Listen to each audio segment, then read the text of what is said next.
چونکہ حضرت عباس نبی علیہ السلام کا چچا وہ مسلمان ہو گیا تھا، لیکن ابھی تک انہوں نے اعلان نہیں کیا تھا، لیکن کہاں رہتا تھا؟ وہ مکے کے اندر ہی رہتا تھا۔ اس نے کسی شخص کے ذریعے آپ علیہ السلام تک پیغام پہنچایا کہ ابو سفیان کی یہ شرارت ہے، کفار آپ لوگوں پر حملہ کرنے والے ہیں۔ کفار کیا کرنے والے؟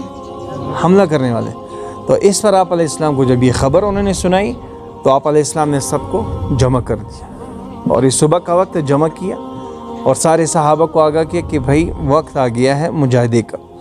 اب جن صحابہ نے بدر میں حصہ نہیں لیا تھا اس کا کافی جوش تھا، اور انہوں نے کہا اللہ پاک نے ہمیں ایک موقع دے دیا کہ ہم ان کے ساتھ نپٹیں، اور ہمیں اللہ پاک نے گولڈن چانس دیا کیونکہ ہم بدر میں محروم تھے۔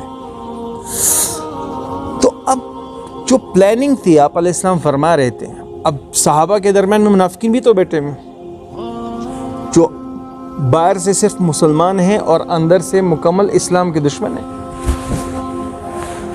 اب آپ علیہ السلام سب کے ساتھ مشورہ لے رہے بھائی کیا ہونا چاہیے، جنگ تو ہوگی، اندر لڑیں یا باہر لڑیں؟ کچھ صحابہ نے کہا یا رسول اللہ مدینے کے اندر لڑتے ہیں، اور جو بچے ہیں بوڑھے ہیں عورتیں ہیں اس کو قلعے میں بند کر دیتے ہیں، باہر سے تالا لگا لیتے ہیں، اور اس طرح ہمارے گھروں کو ہم اپنی پیٹھ کی طرف رکھ دیں گے، کیونکہ اس دیوار کی طرف آپ نے دشمن کے ساتھ 4-5 لوگوں کے ساتھ لڑنا ہے، تو درمیان میں آپ لڑیں گے تو پیچھے سے بھی تو وار ہوگا۔ انہوں نے کیا کہا کہ پیٹھ اپنے گھروں کی طرف کر دیں گے تاکہ پیچھے سے ہم پر کوئی حملہ نہ کرے۔ اور بعض صحابہ نے کہا باہر لڑیں گے، مدینے سے باہر لڑیں گے، کیونکہ تاکہ مدینہ امن کی جگہ ہے اور یہاں پر قتل و غارت وغیرہ نہیں ہوگی۔ رئیس المنافقین جو عبداللہ بن ابی ہے وہ کہنے لگا یا رسول اللہ اندر ہی لڑیں گے۔ اچھا مزے کی بات سنو، اور آپ علیہ السلام بھی یہی چاہتے کہ مدینے کے اندر لڑنا ہے، لیکن چونکہ صحابہ کی اکثریت کہہ رہی تھی کہ باہر ہی اندر ہی لڑنا ہے، باہر لڑنا ہے، اس پر آپ علیہ السلام ایسے بیٹھے ہوئے تھے خاموش، اور پھر اس کے بعد کہا ٹھیک ہے اکثریت صحابہ کی یہی رائے ہے کہ ہمیں باہر لڑنا ہے، لیکن چونکہ یہ میری رائے نہیں ہے اور میں یہ چاہتا ہوں کہ اندر ہی لڑیں، تو سارے خوش ہو گئے، اور آپ علیہ السلام نے جمعے کی نماز پڑھائی اور پھر اندر گئے اور 2 زرے آپ علیہ السلام نے پہنے اور تلوار ہاتھ میں اٹھائی اور سارے صحابہ کو موٹیویٹ کیا کہ سب جنگ کی تیاری کرو، بس ہم نکلنے والے ہیں۔ تو جب سارے نکل گئے عورتوں کو ادھر ہی چھوڑ دیا اور کچھ صحابہ کو نگران چھوڑ دیا، کیونکہ مدینے کے اندر یہودی بھی تو رہتے ہیں۔ آپ علیہ السلام نے فرمایا یہ دیکھو جنگ کی کیسی حکمت عملی آپ علیہ السلام کو آتی تھی۔ تو آپ علیہ السلام نبی بھی تھے، سیاستدان بھی تھے، سپاہ سالار بھی تھے، اور جیسے آپ علیہ السلام مدینے سے باہر نکلے تو احد کے قریب یہاں پر جو ہے سٹے کر لیا۔ یہ جو پہاڑ ہے نا احد کا پہاڑ، آپ لوگ گئے ہوں گے مکہ اور مدینے میں، یہ احد کے پہاڑ کے ساتھ یہاں پر جو ہے یہاں پر ڈیرہ ڈال دیا۔ اب بعض صحابہ آپ علیہ السلام کو دیکھ کر کہنے لگے کہ یا رسول اللہ آپ تو اللہ کے نبی ہیں، آپ پر وحی نازل ہوتی ہے، آپ ہم سے زیادہ بہتر جانتے ہیں، ہم نے آپ کو مشورہ ہو سکتا ہے غلط دیا ہو، ابھی بھی آپ ہمارے مشورے کے خلاف کر سکتے ہیں، واپس مدینہ چلیے۔ اس پر آپ علیہ السلام نے فرمایا میں نبی ہوں، میں غیرت مند ہوں، اور ایک دفعہ نبی تلوار اٹھاتا ہے، زرہ پہن لیتا ہے، پھر وہ واپس پیچھے نہیں ہٹتا، اب تو جنگ ادھری ہی ہوگی۔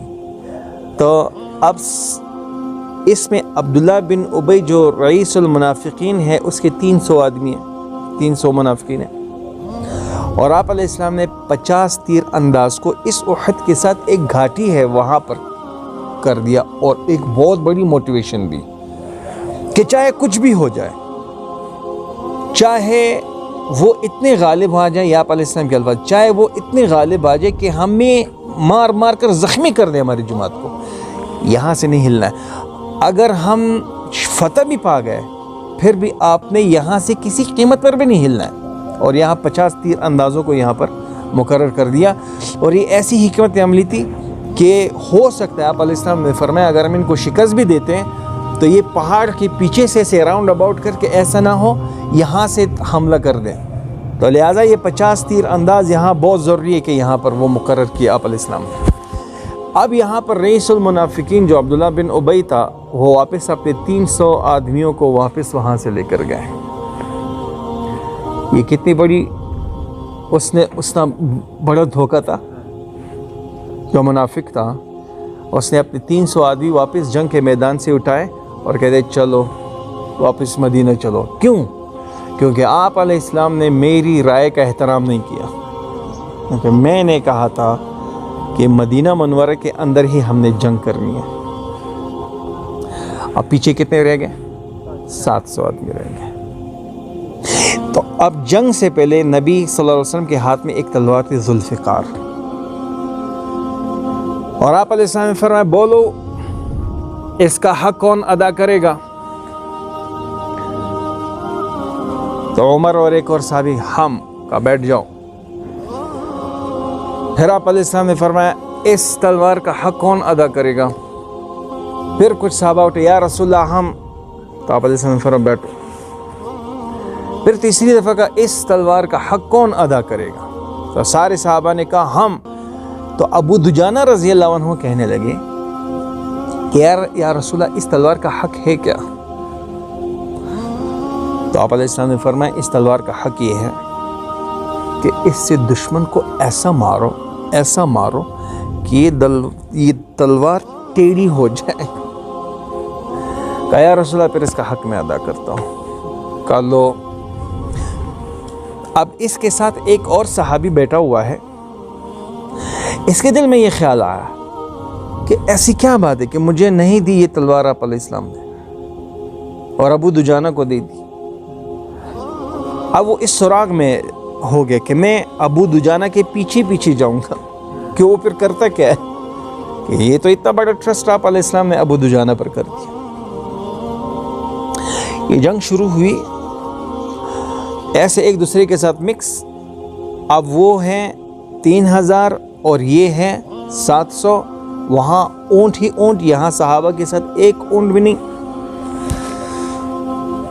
یہ جنگ جب شروع ہوئی تو وہ خود کہہ رہا ہے وہ صحابی کہ میں دیکھ رہا ہوں کہ ابو دجانہ رضی اللہ عنہ جس جوش سے کفار پر ٹوٹ پڑا اور ان کے حلقوں میں گھس کر اس کو مار رہا ہے، اور یہ تلوار مارتا ہے اس کے سر ایسے قلم ہو کر ادھر گر رہے ہیں، اور کرتے کرتے اس کفار کے سارے صفوں کو چیرتے اندر گئے، اور وہ ہندا کڑی تھا اس عورت کے سر پر ایسے رکھ دی اور کہا اگر اس تلوار کی عزت نہ ہوتی تو اس تلوار کو میں تیرے خون سے رنگین کرتا، لیکن یہ نبی کی تلوار ہے اور نبی کی تلوار کبھی عورت پر نہیں چلتی، لہٰذا اس کو واپس وہاں سے۔